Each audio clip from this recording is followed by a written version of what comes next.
In continuation of DP1, DP2 consists of process control and instrumentation, process integration, design of major equipment, plant and safety layout, and economic analysis. My name is Melanie EASTERMON, and I will be presenting on the first topic, which is process control and instrumentation diagram. So in this topic, there are three objectives, which are safety, quality, and profit. So for safety, the safety of plant, personnel, and community is the priority of any operation. And next, the quality in blending and batching operation. Control system maintain the proper ratio of ingredients to deliver consistent product.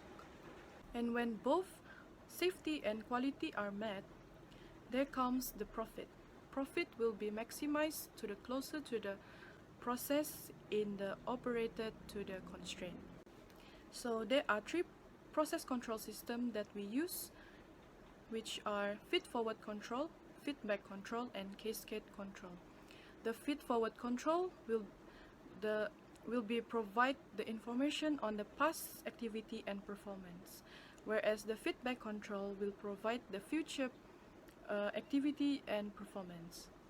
And for the cascade, it will be using two controllers, where the first controller is used to set that point, and the other one usually used for feedback controller. So in pump and compressor, they have the same objective, which is to monitor the pressure in the outlet stream.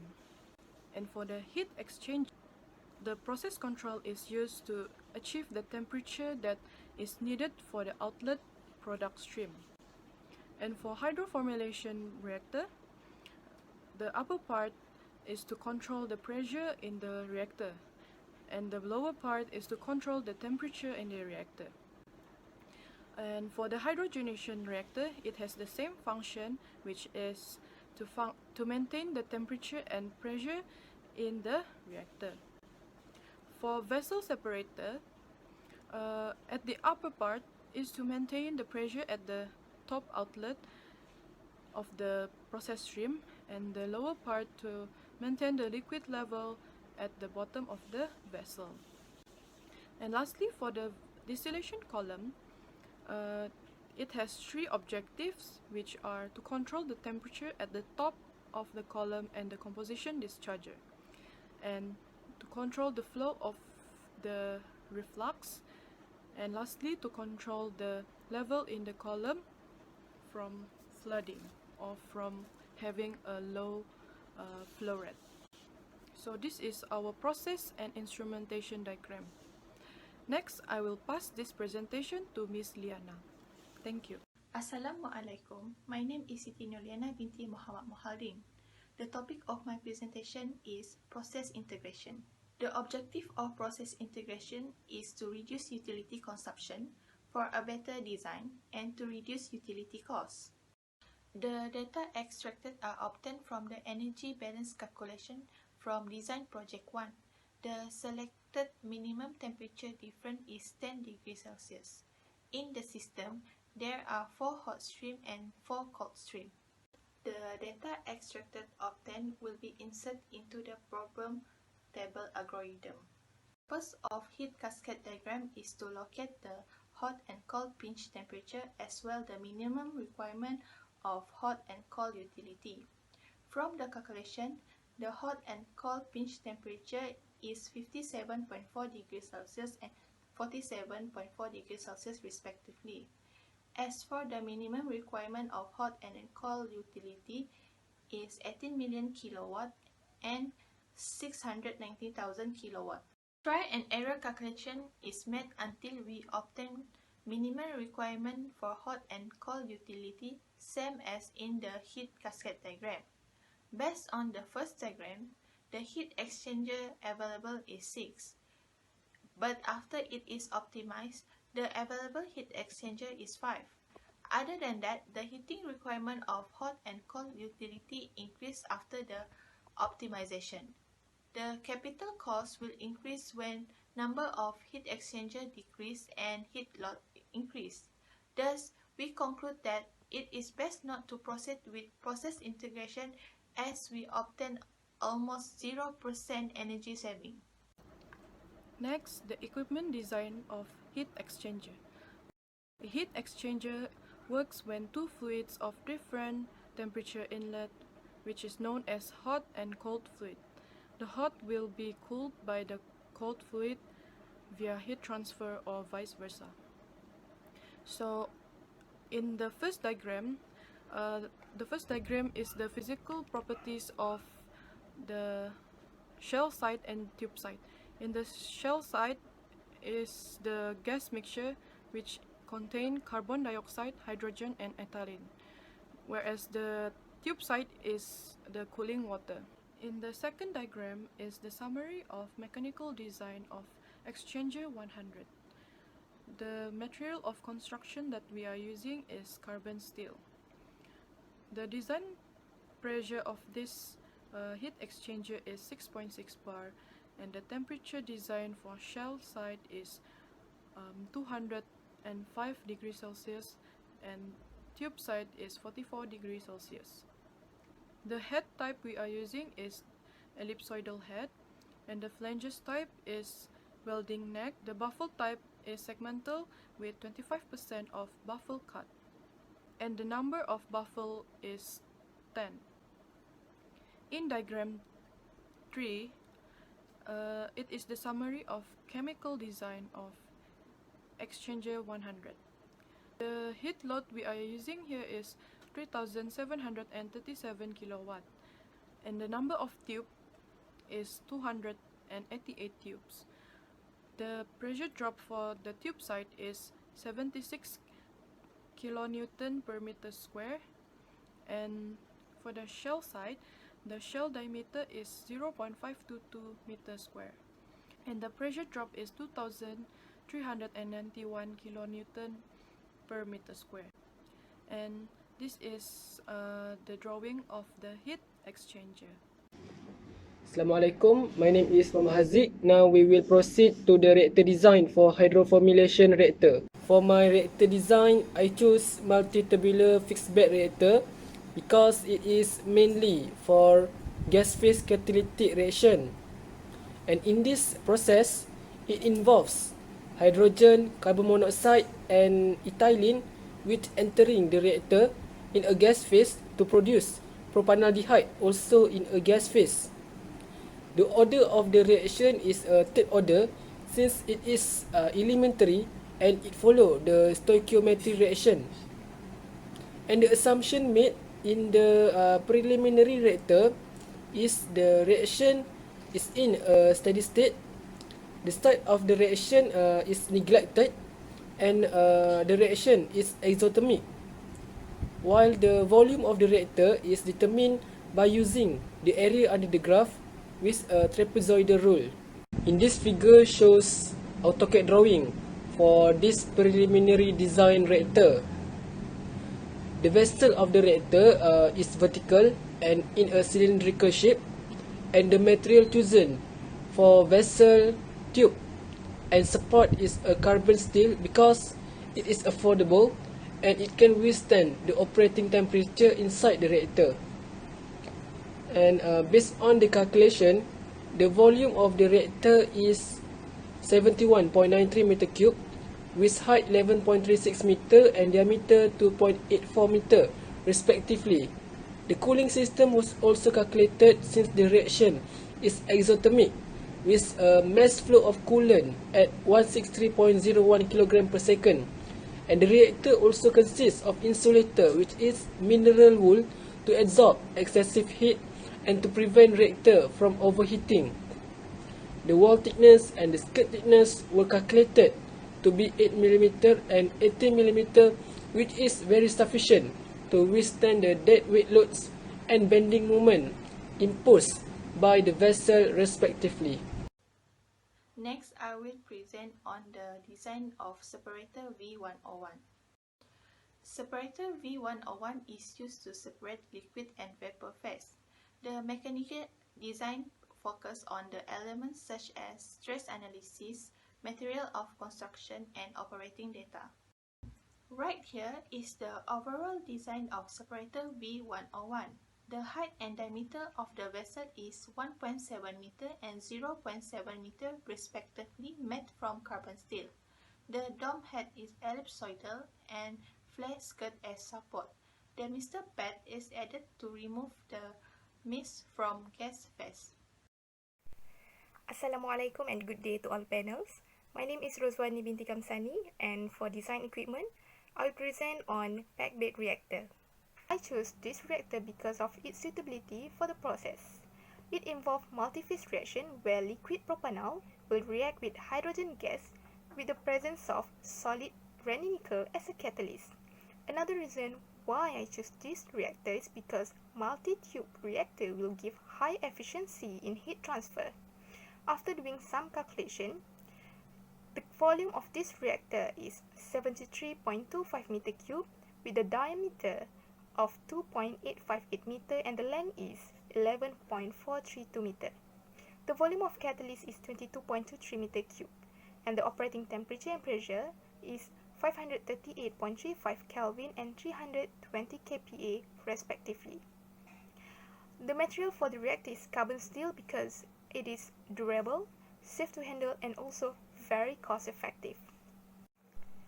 This is my AutoCAD drawing, and the dimensions shown are based on the calculation that I did before. As you can see in the drawing, the top view of the reactor shows the diameter of the vessel. At section A, you can see the inside view of the vessel that consists of 729 tubes.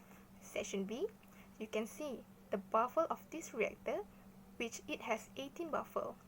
The head of reactor is ellipsoidal with the thickness of 4.733 mm. Assalamualaikum and good morning. My name is NURSAFIKA and I will present on the equipment design of distillation column. The purpose of distillation column is to separate the liquid propanol, which consists of propanol, dipropyl ether and water. Propanol was chosen as the light key while the dipropyl ether as the heavy key. So for the chemical design, we need to calculate the dew and bubble point temperature of the composition and also the diameter of column, height of the column, the number of stages and the efficiency of the column. For the mechanical design, we need to identify whether the temperature and pressure is suitable for this operation. Also, we need to identify the type of skirt that can be used in this column. Next, we go to the AutoCAD drawing of distillation column. There is the details of designation. And we use ellipsoidal head at the top of the column, and there are 28 stages of this column, which the feed stream is at stage 12 from the top of the column. The support design, we choose the skirt support with a height of 2 meter and 9 mm of thickness. That's all from the designation of distillation column. Okay, now we will proceed to the plant safety and layout. Safety is very important in all working sector, especially it related to a chemical industry since it deals with high temperature and high pressure, and it need to be monitored regularly to ensure the safety of the process. Hazard identification, risk assessment and risk control hierarchy is important to ensure that any potential risk to safety, health, environment and business aspects of any operation is minimized. Identifying hazard and assessing risk are important to reduce the probability of accident, and it should be seen as a bigger issue. Okay, in this table shows hierarchy form for our plant production. The work activity in handling of a flammable gas, ethane, hydrogen and carbon monoxide is identified as hazard due to its possibility to cause fire and explosion if leakage occur. Then the effect of hazard, it will cause respiratory problem. And in order to control the existing risk, we provided the containment device to avoid the fire and explosion, and to ensure that our workers to wear respiratory protection. The main objective of HAZOP is to identify, analyze or quantify the hazard process. HAZOP study is to make the assumption that hazard or operating problem can arise when there is a deviation from the design or operating intention. Okay, this table shows one of the Haziq study for the separation vessel. When the flow is deviate from normal, such as high flow, the possibility is because of the failure of a control valve and incorrect of a flow meter reading. Thus, it will not achieve a desired separation and may rupture the pressure vessel. And to prevent this deviation, the flow valve control need to install and daily check of a control valve. Next, I will continue this presentation with plant layout. Our production plant is located at Kerteh, Terengganu, and to determine the plant layout, there are a few factors that must be considered, such as the geographical constraint of the site, the emergency route for on-site personnel, the spaces to do maintenance and operation of the plant, and the location and spaces to store hazardous and flammable storage. We did some research on the prevailing wind at Kerteh, Terengganu, and we did found that the wind are most come from south. Based on Department of Environment, the classification of industries and potentially polluting hazardous activities is determined that our 1-propanol production is under category 2, as it is described as the heavy type of industries that have high potential and high risk of fire and explosion. This is because of the raw material that we use, which is hydrogen gas that is known as flammable gases. The guideline from Department of Environment also provide 2 types of buffer zone, named primary buffer zone and secondary buffer zone. Our plant is primary buffer zone, and the minimum distance of buffer area is 350 meter from the residential area. In the slide, you can see the 2D drawing of the plant layout, and the location of each building or area is determined by following the factor that I mentioned before. Here is my 3D drawing, and at the drawing you can see we have 2 emergency exit, which is located at the back and the right side of the plant. We also have monitoring tower to monitor all the activities or any situation that may happen in the plant. For emergency response plan, it is done to guide workers for any emergency situation either caused by production or natural disaster. The objective of this plan is to provide guidelines for action and managing any emergency event, to ensure the safety of workers and public, to reduce property and business losses, and also to ensure staff have skills and ability to act rationally and effectively during the emergency event. One of the possible accidents that may occur in our plant is the hydrogen leakage, and if this happens, fire or explosion may occur. So, to handle this kind of emergency situation, we did have some on-site and off-site plan. For on-site plan, internal safety surveys and inspection will be done periodically by Department Safety Committee. And we also have other inspection such as pressure testing, safety valve testing, fire system inspection that will be done by the fire department team. We also have planned the action during emergency, such as how to control the emergency, evacuation and transportation, and also safe shutdown. For post-emergency activities, we plan to have rehabilitation session to the one who need it. Next, for off-site plan, the communication will be handled by telephone operator, and they will ensure all telephone lines are ready at any time during the emergency. And the other were chemical information, which we will provide SDS for every chemical that involved in our production plant.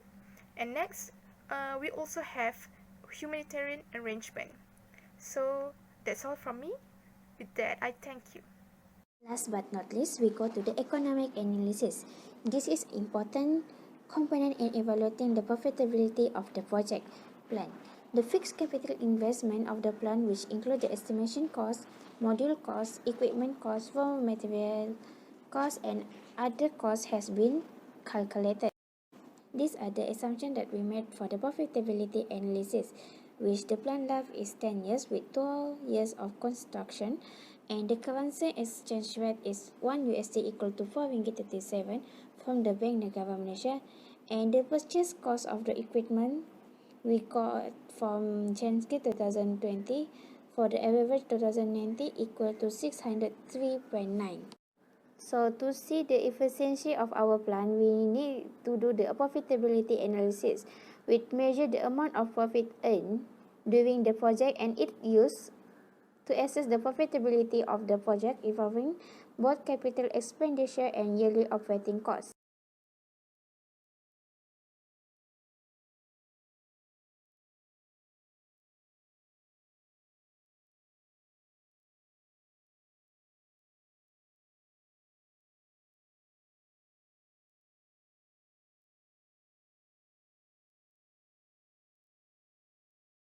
So this is the summary of our plan, which consists of 2 years of construction period with 10 years plant life, and the internal interest rate is 2.70%, and while the taxation rate is 30%. Our first capital investment is 49.08 million, with the first year contribute 60% and the second year is 40%. In this chemical plant, we purchased a new land which is 14.35 million ringgit Malaysia, and we use depreciation method MCRS for 5 years. Next, we go to the cash flow diagram of non-discounted and discounted cash flow.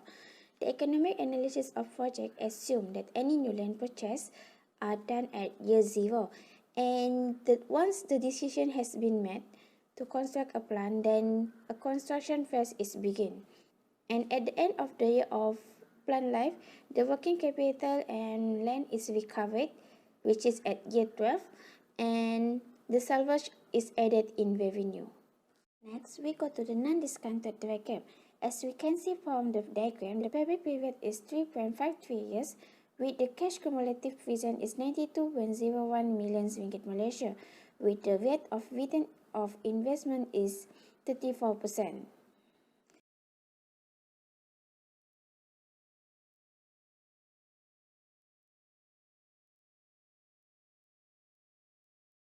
For the discounted cash flow diagram, we can see that the payback period is 3.5. Difference with discounted is only 0.02 years, and it is less than 5 years. And the net present value is 93.03 million ringgit Malaysia, with the discounted cash flow rate of return is 15.2%. It can be concluded that from the above diagram, the payback period is less than or 5 years, and it required 3 years to recover back the fixed capital investment. Thus, this plan has future bright because it is economically feasible and it will contribute promising return of investment.